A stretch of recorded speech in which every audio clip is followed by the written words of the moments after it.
अब हम चर्चा करने वाले हैं भारत में राष्ट्रीय आपदा प्रबंधन योजना 2016। मैंने आपको बताया था कि 2015 में जापान के सेंडाई शहर में सेंडाई फ्रेमवर्क या कार्य योजना का निर्माण किया गया। भारत सरकार अंतर्राष्ट्रीय स्तर पे बनाए गए आपदा प्रबंधन के अधिनियमों के प्रति अपनी प्रतिबद्धता को जाहिर करती है, प्रतिबद्ध होती है।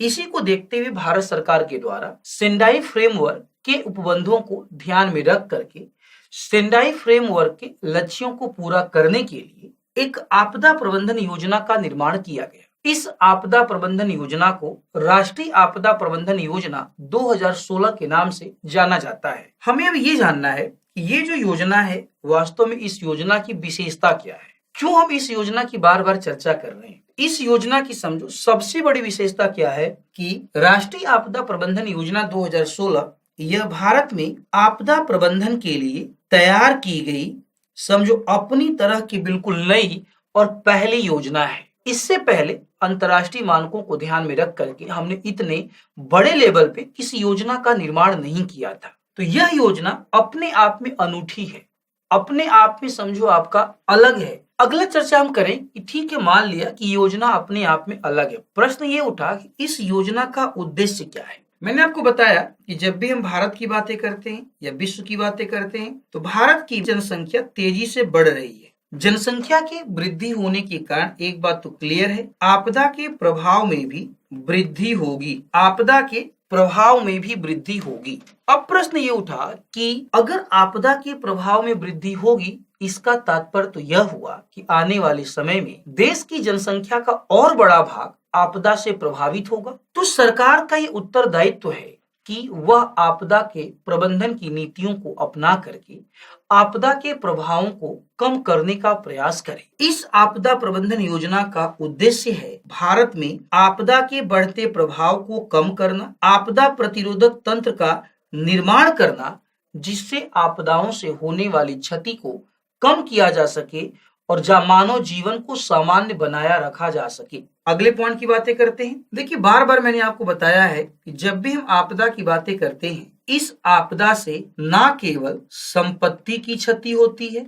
और संपत्ति के साथ साथ समझो इस आपदा के द्वारा मानवीय क्षति भी होती है। संपत्ति की क्षति तो पूरा किया जा सकता है, लेकिन मानव की क्षति को, मानसिक क्षति को, मानव की होने वाली मृत्यु को पूरा नहीं किया जा सकता। ये बड़ी एक समस्या है। जब भी किसी क्षेत्र में बाढ़ आती है, भूकंप आता है, बादल फटने की घटना होती है, तो परिवारों के कुछ सदस्य मारे जाते हैं, जिसके कारण परिवार के जो बचे हुए सदस्य हैं ये मानसिक रूप से विक्षिप्त हो जाते हैं, जो कि ये मानसिक क्षति है। इस क्षति को रोकना बड़ा चुनौतीपूर्ण होता है, क्योंकि किसी व्यक्ति का मानसिक क्षति कितने स्तर तक हुआ है इसको मापने का कोई तरीका नहीं है। संपत्ति की क्षति को तो आसानी से मापा जा सकता है, लेकिन मानसिक क्षति को मापना एक चुनौती होती है। इसीलिए इस योजना में बोला गया कि यह योजना भारत में आपदा से होने वाली संपत्ति के नुकसान के साथ साथ मानवीय क्षति को कम करने तथा आपदा निरोधक तंत्र को मजबूत करने के लिए बनाई गई है। आपदा निरोधक तंत्र का तात्पर्य होता है आपदा को रोकने का प्रयास करने वाले तंत्र। जितना ज्यादा आपदा निरोधक तंत्र मजबूत होगा, उतना ही ज्यादा आपदा प्रबंधन की नीतियां प्रभावी होती चली जाएंगी। आगे बढ़ते हैं। आपको हमने बताया कि आपदा प्रबंधन योजना 2016, जब इस योजना का हमने निर्माण किया, पॉइंट को समझते चलिएगा, निर्माण किया। इस योजना का निर्माण करते समय भारत सरकार के दिमाग में समझो सेंडाई फ्रेमवर्क या आप बोल सकते हैं सेंडाई लक्ष्य थे। इसी लक्ष्यों को ध्यान में रख करके इस योजना का निर्माण किया गया। इसका तात्पर्य ये है कि जब भारत सरकार के द्वारा आपदा प्रबंधन योजना 2016 का निर्माण किया गया, तो इसका निर्माण करते समय सेंडाई फ्रेमवर्क के जो लक्ष्य हैं, जो महत्वपूर्ण बिंदु हैं, उसको ध्यान में रखा गया होगा और उसी के अनुसार योजना बनाई गई। तो हमें अब ये देखना है कि सेंडाई फ्रेमवर्क के वे कौन से बिंदु हैं, वे कौन से लक्ष्य हैं, वे कौन सी कार्यनीतियां हैं जिसको ध्यान में रख करके भारत सरकार के द्वारा आपदा प्रबंधन योजना 2016 का निर्माण किया गया। तो पहला समझो आपका सेंडाई फ्रेमवर्क के दिमाग में क्या था आपका, पहला आपदा से होने वाली क्षति का अध्ययन करना तथा आपदा के जोखिम का अनुमान लगाना। मैंने आपको बताया था कि सेंडाई फ्रेमवर्क में ये चर्चा किया गया कि यदि हम आपदा प्रबंधन करते हैं, यह सामान्य सी बात है, यदि हम आपदा प्रबंधन करते हैं तो सबसे पहले तो हमें ये जानकारी प्राप्त होनी चाहिए कि कितने बड़े स्तर पे आपदा प्रबंधन की नीतियों का निर्माण करना है, कितने लोगों के लिए सुरक्षित कैंप लगाने हैं, कितने लोगों के लिए पेयजल, खाद्यान्न, दवाइयों और मेडिकल की सुविधाओं का प्रबंध करना है। अगर इन तत्वों की जानकारी ना हो तो आपदा प्रबंधन को प्रभावी कर बना पाना कठिन हो जाएगा। मान लीजिए हमें इन तत्वों की जानकारी नहीं है, हमने बिना इन तत्वों की जानकारी के समझो 2000 लोगों का प्रबंधन कर दिया, आपदा आई और 2000 के स्थान पे 10,000 लोगों का नुकसान हो गया, 10,000 लोगों को ये प्रभावित कर गई, तो 8,000 जो लोग हैं इनके प्रबंधन की तैयारी तो हमने किया ही नहीं। फिर समझिए आपदा के प्रभाव को कम कर पाना हमारे और आपके लिए कठिन हो जाएगा। तो आवश्यकता है कि हमें आपदा प्रबंधन के लिए ठीक है इन तत्वों की जानकारी प्राप्त हो।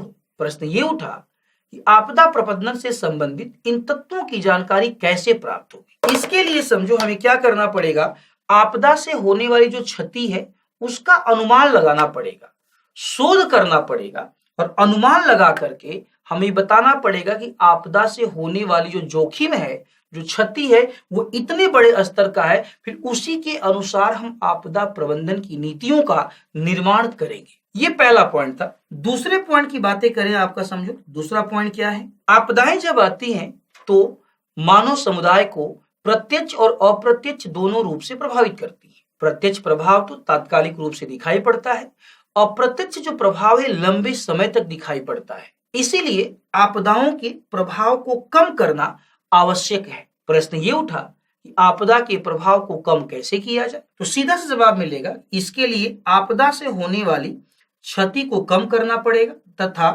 आपदा जोखिम प्रबंधन में सुधार कर उसे मजबूत बनाना होगा।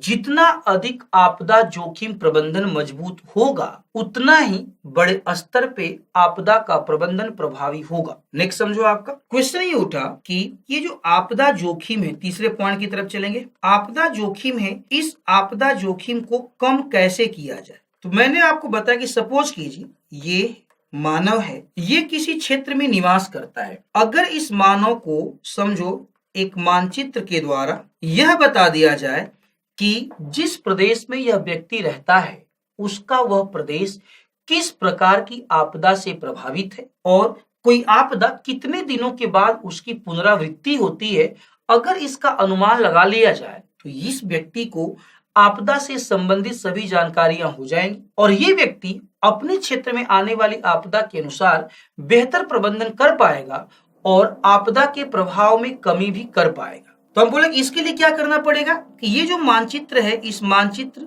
निर्माण में निवेश करना होगा, समझिएगा, इसमें निवेश करना होगा। तो आप बोलो कि तीसरा जो हमारा पॉइंट है वह है आपदा जोखिम को कम करने के लिए मानचित्रण, आपदा चेतावनी प्रणाली तथा ढांचागत उपायों को प्रभावी तरीके से अपनाना, ढांचागत उपायों को प्रभावी तरीके से अपनाना। ऐसा करके हम आपदा प्रबंधन को प्रभावी तरीके से लागू कर सकते हैं और मानव को होने वाली क्षति को कम कर सकते हैं। अब हम चौथे पॉइंट की बातें करते हैं। चौथे पॉइंट की चर्चा अगर करें तो सीधा सा जवाब देंगे कि आपदा के प्रतिरोध के लिए मजबूत प्रतिरोधक तंत्र का निर्माण करना, आपदा तैयारी और आपदा पुनर्वास का कार्य प्रभावी रूप से करना।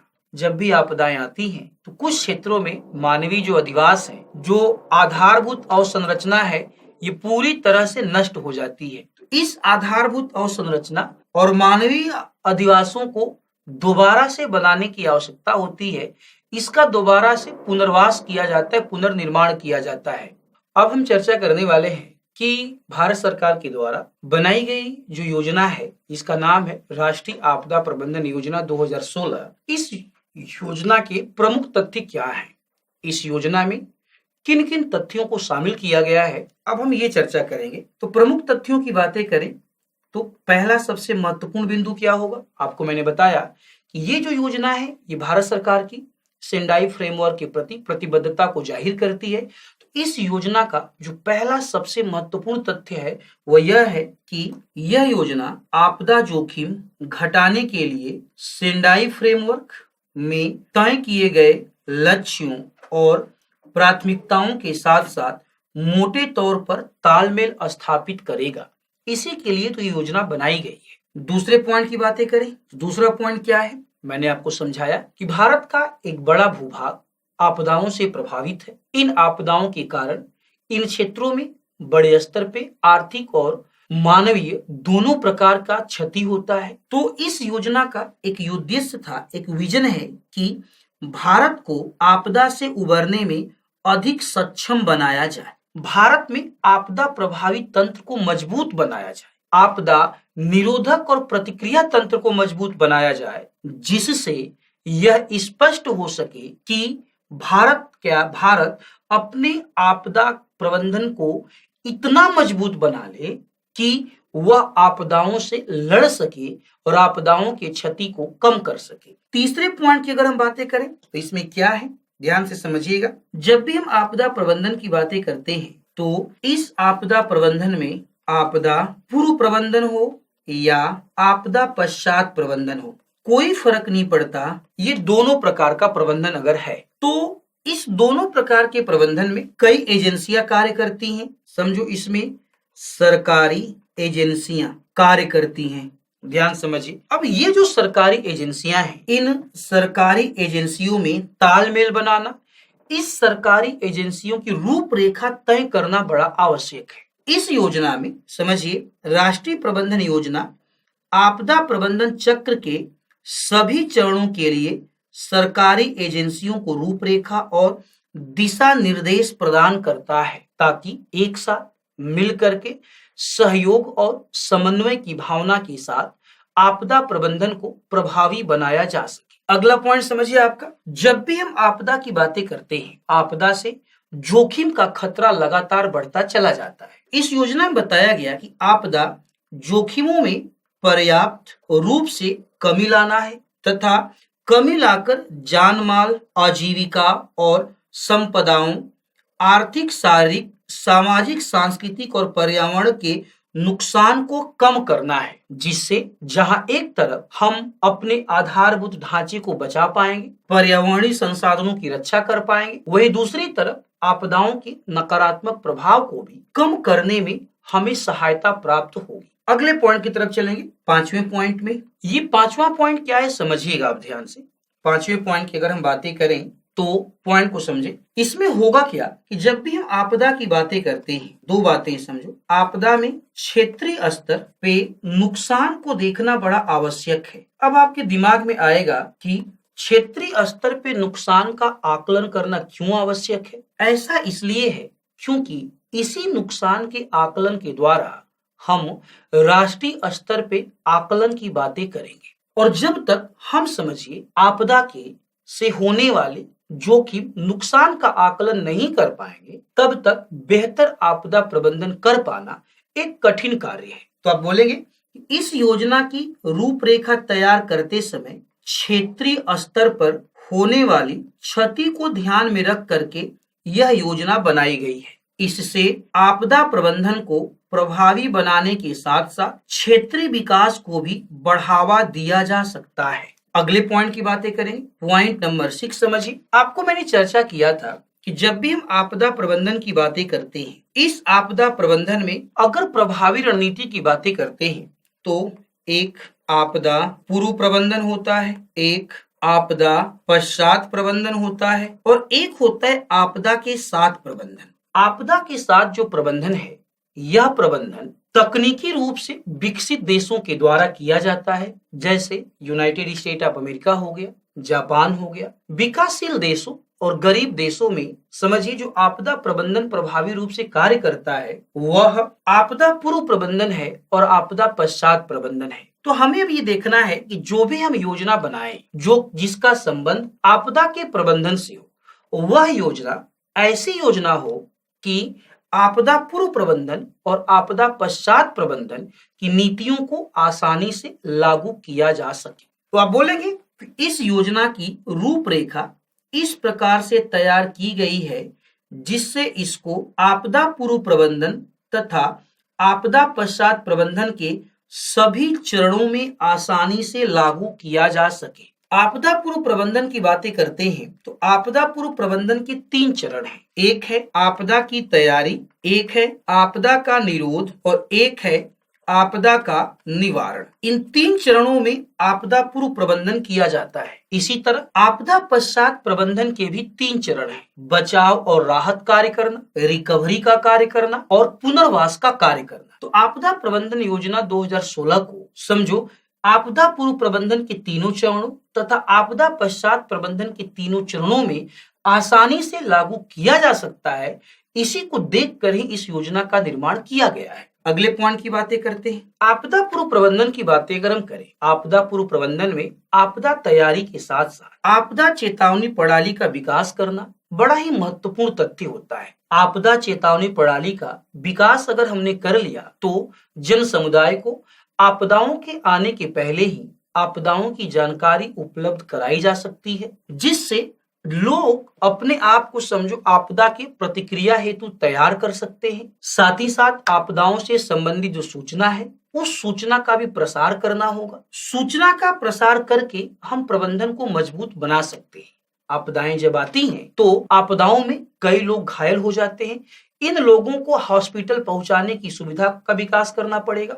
यातायात की सुविधाएं विकसित होनी चाहिए। आपदा से संबंधित रिसर्च होना चाहिए ताकि पता तो चल सके कि आपदाओं की बारंबारता में वृद्धि क्यों होती है, क्यों आपदाएं पहले की तुलना में अत्यधिक प्रचंड होती जा रही हैं, क्यों नई नई आपदाएं पैदा होती चली जा रही हैं।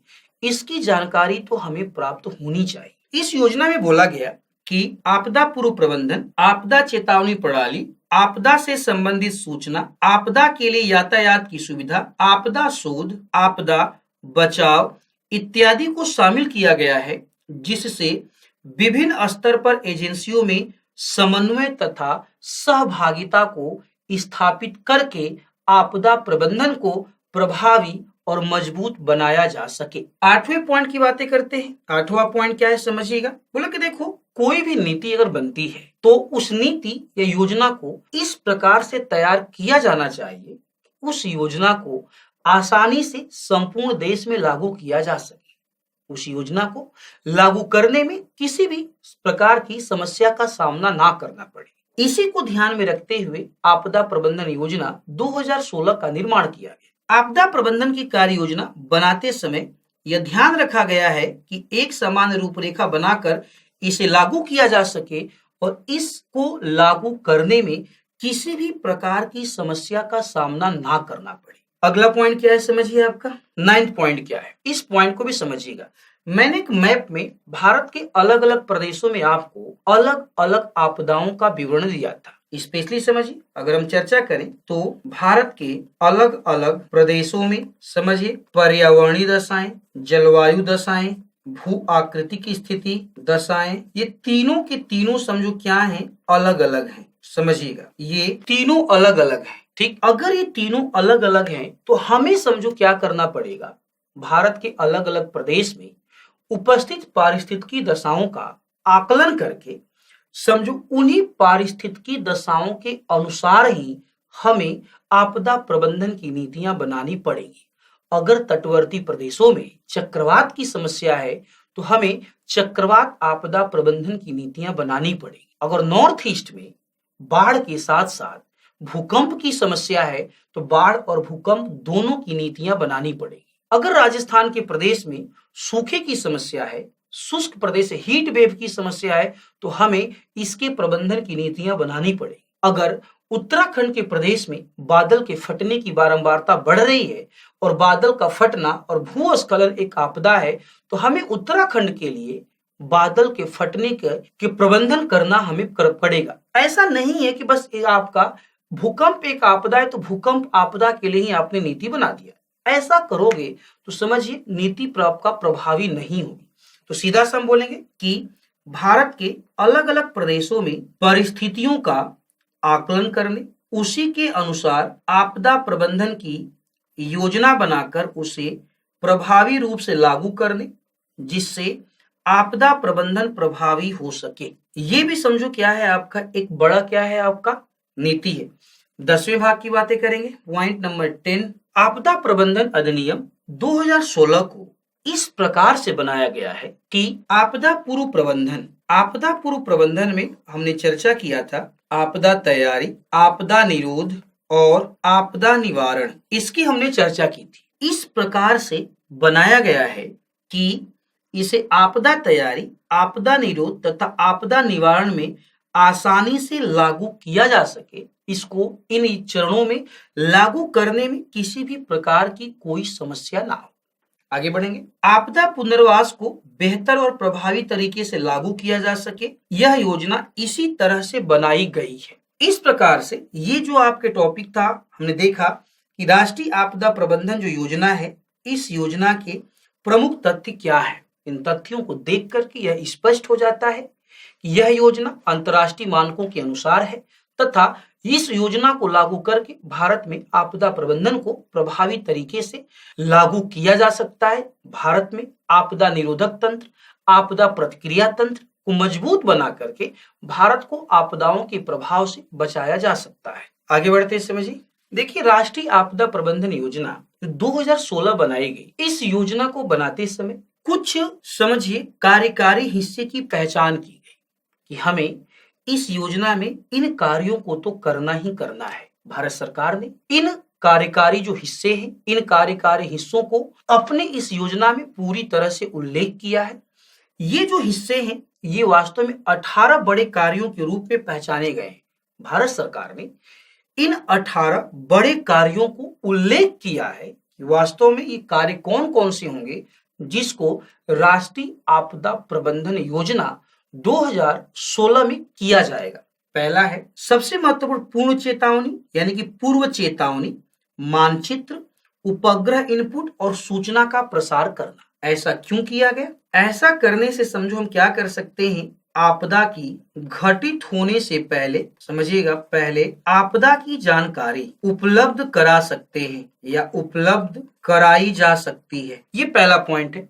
दूसरा है पशुओं और लोगों को हटाना। देखिए, बाढ़ जैसी आपदा आ गई, भूकंप जैसा आपदा आ गया, इस आपदा से लोगों की मृत्यु तो होती ही होती है। जो जंगली पशु होते हैं, वे जंगली पशु इन आपदाओं को पहले ही भांप लेते हैं और सुरक्षित स्थानों पे चले जाते हैं। पशुओं के पास प्रकृति ने विशेष प्रकार का गुण दिया हुआ है, जिसके कारण ये पशु इन आपदाओं को आने से पहले इनको भांप लेते हैं। लेकिन मानव पशु पालन करता है, गाय का पालन करता है, भैंस का पालन करता है, बकरी का पालन करता है, ऊंट पालन करता है और इन पशुओं को मानव जहां पे रहता है वहीं पे इनका पालन करता है। तो जब आपदाएं आती हैं तो जो पालतू पशु होते हैं, ये पालतू पशु समझो भाग नहीं पाते, अपने आप को सुरक्षित स्थानों पे पहुंचा नहीं पाते। इसके कारण इन पालतू पशुओं की भी मृत्यु हो जाती है। तो भारत सरकार ने इस योजना में यह स्पष्ट किया कि हमें क्या करना है, पशुओं और लोगों को आपदा के क्षेत्रों से हटाना है और हटा करके उन्हें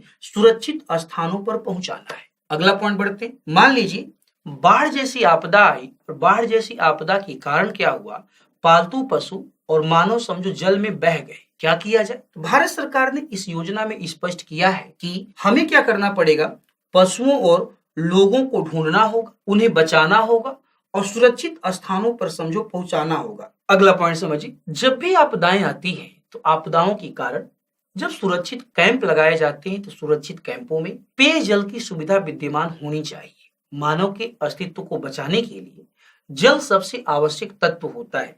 तो पेयजल, स्वच्छता सुविधाएं और सार्वजनिक स्वास्थ्य का समझो ध्यान रखना होगा ताकि लोगों की आवश्यकताओं को पूरा किया जा सके और लोगों को होने वाली जो क्षति है उसे कम किया जा सके। पांचवें बिंदु की अगर हम बातें करें, पांचवें कार्य क्षेत्र की, तो स्वास्थ्य सेवाएं, स्वास्थ्य सेवा के क्षेत्र में कार्य करना है। आपदाएं जब आती हैं तो आपदाओं के कारण बड़ी संख्या में लोग घायल होते हैं। इन घायलों को हॉस्पिटल तक पहुंचाना और इन्हें स्वास्थ्य सुविधाएं देना बड़ा आवश्यक होता है। स्वास्थ्य सुविधाओं के अभाव में इनकी मृत्यु हो सकती है, इसलिए सरकार ने स्वास्थ्य सुविधाओं पे फोकस किया। छठे पॉइंट की अगर हम बातें करें तो खाद्य व आवश्यक आपूर्ति। जिन क्षेत्रों में राहत कैंप लगाया जाता है उन क्षेत्रों में खाद्यान्न की लगातार आपूर्ति हो सके। बाढ़ और सूखा की स्थिति में जब फसलें बर्बाद हो जाती हैं तो खाद्यान्न संकट की समस्या आ जाती है। ऐसी स्थिति में भारत सरकार का उत्तरदायित्व है कि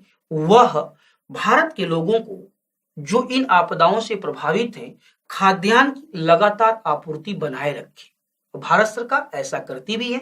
नेक्स्ट, संचार सेवाएं। आपदाओं के समय कई लोग खो जाते हैं, उनका अता पता नहीं चलता है। कोई मलबे में डूबा हुआ, मलबे में समझो दब गया है, कोई जल में बह गया है, तो इनके जो परिवार हैं, इनके परिवारों को सूचना देना बड़ा आवश्यक है। इसी के लिए संचार सुविधाओं का विकास होना आवश्यक है। नेक्स्ट पॉइंट समझो आपका, आवास और झोपड़ियों की समझो स्थापना करना। जब भी आपदाएं आती हैं, चाहे बाढ़ हो, सूखा हो, समझिए भूकंप हो, चक्रवात हो, बादल का फटना हो, इसके कारण मानवीय आवास नष्ट हो जाते हैं, जिससे मानव समझो आवास विहीन हो जाता है। इस योजना में सरकार ने यह स्पष्ट किया कि सरकार का उद्देश्य है आवासों का, झोपड़ियों का निर्माण करना, जिससे लोगों को दोबारा से आवासित किया जा सके और उनको आवास उपलब्ध कराया जा सके। 9.9 आपका कार्य क्षेत्र क्या है?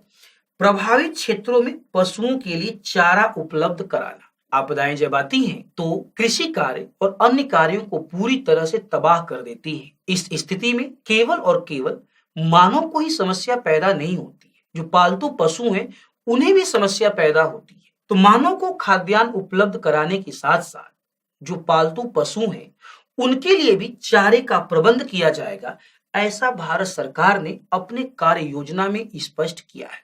10वें पॉइंट की बातें करें समझो आपका, तो आपदाओं के कारण जो आवास नष्ट हुए हैं, अगर कोई पशु समझो घायल हुआ है तो सरकार का ऐसा मानना है पुनर्वास किया जाए एवं पशुधन और अन्य जानवरों के लिए पशु चिकित्सा देखभाल को सुनिश्चित करना। 11 पॉइंट समझो आपका, 11 पॉइंट में डेटा संग्रह और प्रबंधन की बातें की गई है।